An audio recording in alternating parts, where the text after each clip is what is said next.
इस वीडियो को जितने भी मनुष्य देख रहे हैं सभी को मेरी तरफ से नमस्कार। और जितने भी वीरमती कन्या शक्ति को मानने वाले अनुयायी हैं, सिद्धांती हैं, यात्री हैं, सभी को मेरी तरफ से जय शक्ति की। इस वीडियो को बनाने का जो मुख्य उद्देश्य क्या है कि फेसबुक पे, यूट्यूब पे देख के कन्या शक्ति मठ सिरसल के वीडियो को लोग फ़ोन करते हैं, मनुष्य फ़ोन करते हैं कि भाई आपका जो ये मिशन है ये क्या है, हम इसके साथ में जुड़ना चाहते हैं, आपकी विचारधारा हटके है, थोड़ी अच्छी है, तो भी आप इस मिशन के बारे में बताएं क्या है। तो ये स्पेशली वीडियो मैं उन लोगों के लिए डाल रहा हूं जो वीरमती कन्या शक्ति के मिशन को जानना चाहते हैं और इस मिशन में जुड़ना चाहते हैं। वीरमती कन्या शक्ति ये एक ऐसी शक्ति का नाम है जो एक प्रकृति, हम इसको प्रकृति का दूसरा रूप, एक कन्या के रूप में मान सकते हैं। क्योंकि देखा जाए सभी धर्मों में कन्या को सर्वश्रेष्ठ माना गया है। नवरात्रे होते हैं तब भी कन्या की मान्यता होती है। कोई भी आप हवन करते हैं, कोई भी आप यज्ञ करते हैं, उन सब की मान्यता होती है, उन वहां पर भी कन्या की मान्यता होती है।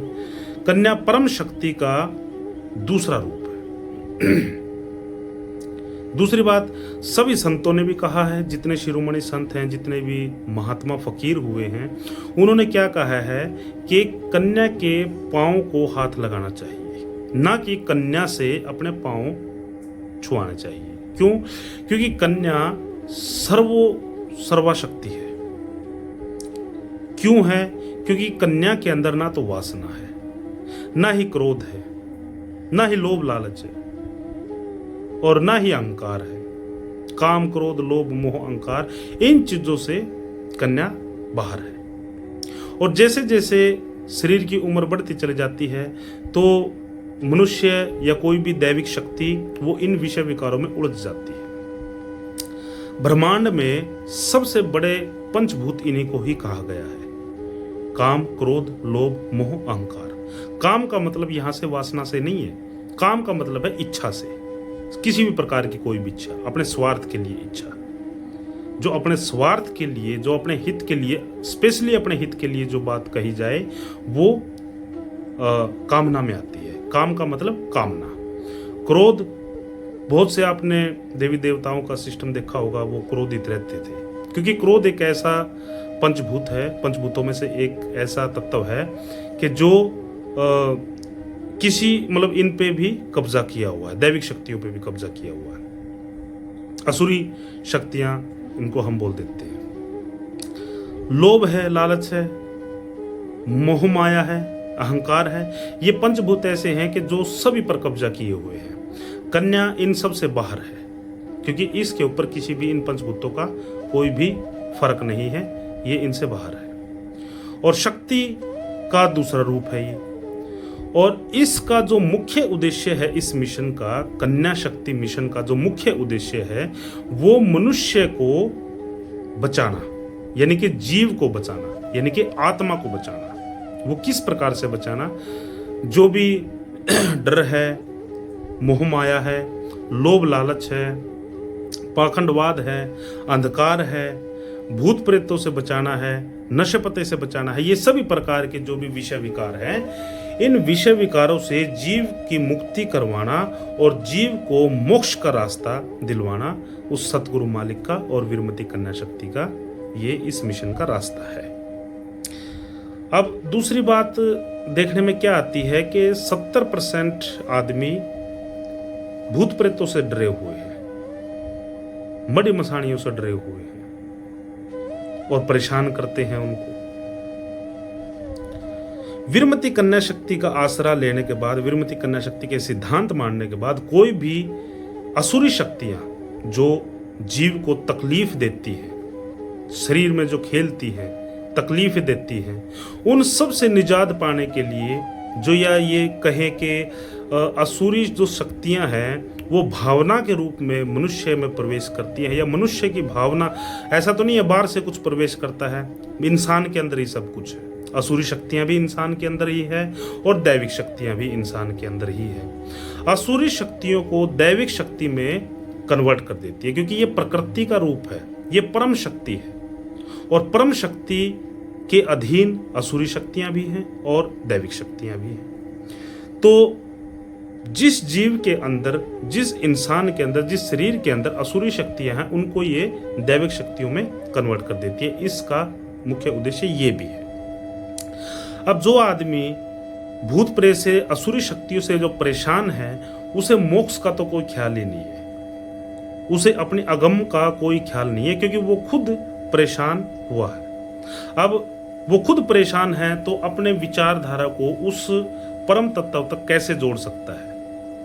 उसको जोड़ने के लिए जो सतगुरु महाराज हैं, जो सतगुरु मालिक हैं, वो हमारा साथ देते हैं। और फिर दूसरी बात, जो भी इंसान भटके हुए हैं या जो भी इंसान संसारिक सुख के लिए तरसते हैं, संसारिक सुख कैसा? बेटा बेटी का, जमीन जायदाद का, पैसे का, सुख शांति का, या अपने शरीर के जो कर्मदंड है उनको कटवाने का, या फिर आप ये कह लें कि आपकी जो मानसिक परेशानियां हैं या शरीर की जो बीमारियां हैं, ये संसारिक दुख और सुख है। इन सब को कौन देता है? इन सब को वो शक्ति देती है। किसी के दुख संकट काटने हैं वो भी शक्ति करती है, किसी को दुख संकट देने हैं वो भी शक्ति करती है। हारी बीमारी देती है वो भी शक्ति देती है, हारी बीमारी हरती है तो वो भी शक्ति ही हरती है। तो इस परम शक्ति का एक रूप कन्या के रूप में हमारे बीच में जो मनुष्य के सुख सुविधा है उसके विषय में भी है। मनुष्य के, अगर कोई मनुष्य दुखी है, कोई परेशान है, कोई बीमार है या कोई गरीब है, तो वो कैसे उस भक्ति को हासिल कर सकता है?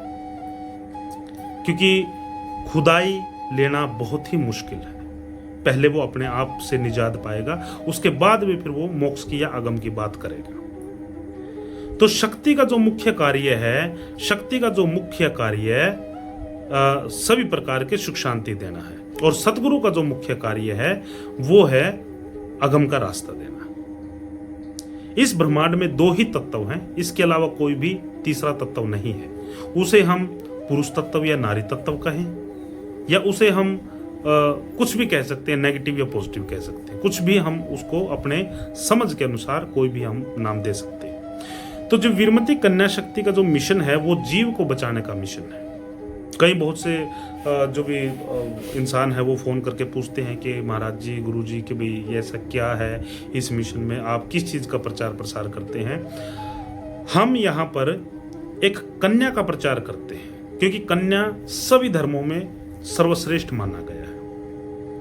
आप हवन करें तो तब भी कन्या की पूजा होती है, आप कोई जसूटन करें तब भी कन्या की पूजा होती है, या कोई नवरात्रों में आप देखें तो कन्या की मान्यता कितनी होती है। किसी भी देवी देवता का अगर हम आप सिस्टम उठा के देखें तो कन्या को सर्वोपरि माना गया है, क्योंकि कन्या इन सभी विषय विकारों से बाहर है। जैसे जैसे शरीर बढ़ता चला जाता है, वैसे वैसे जो पंचभूत हैं इस ब्रह्मांड के, काम, क्रोध, लोभ, मोह, अहंकार, ये उस शरीर पर कब्जा करना शुरू कर देते हैं। और ये पंचभूत भी इसी प्रकृति की देन है। इस प्रकृति से कोई भी नहीं बच पाया।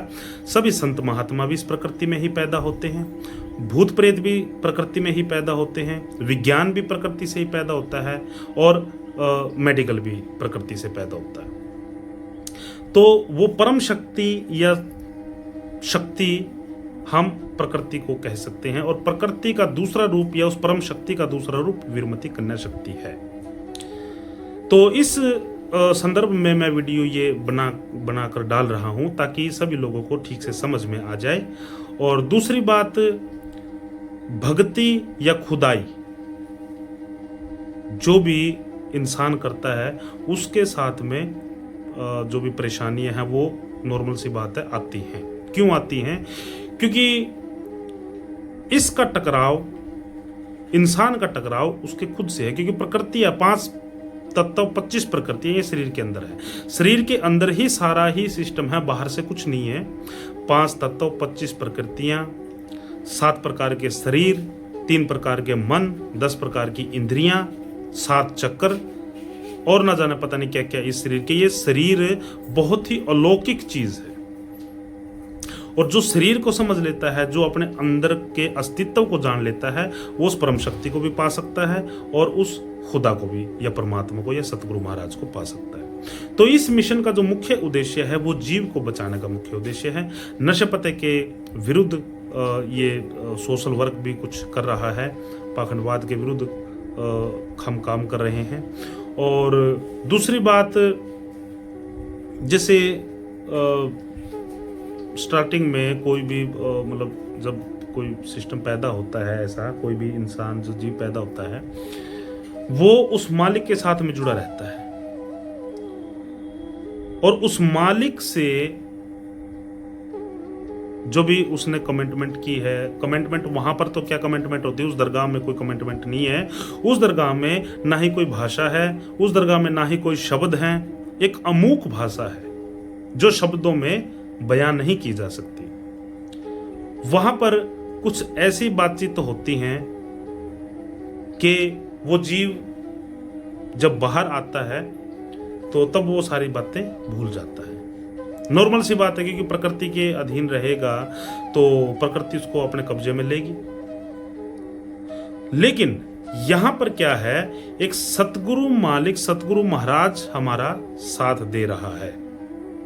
वो कैसे साथ दे रहा है कि शक्ति जिस मिशन में जुड़ने से शक्ति सभी प्रकार के सुख शांति सुख वैभव देती है और सतगुरु मोक्ष का रास्ता देता है, अगम का रास्ता देता है। इस मिशन का सबसे मुख्य उद्देश्य यही है। कोई भी जानकारी आपने किसी प्रकार के इस मिशन से लेनी है तो आप जो नीचे दिए गए नंबर है उन पे आप संपर्क कर सकते हैं। सभी को मेरी तरफ से जय श्री राम।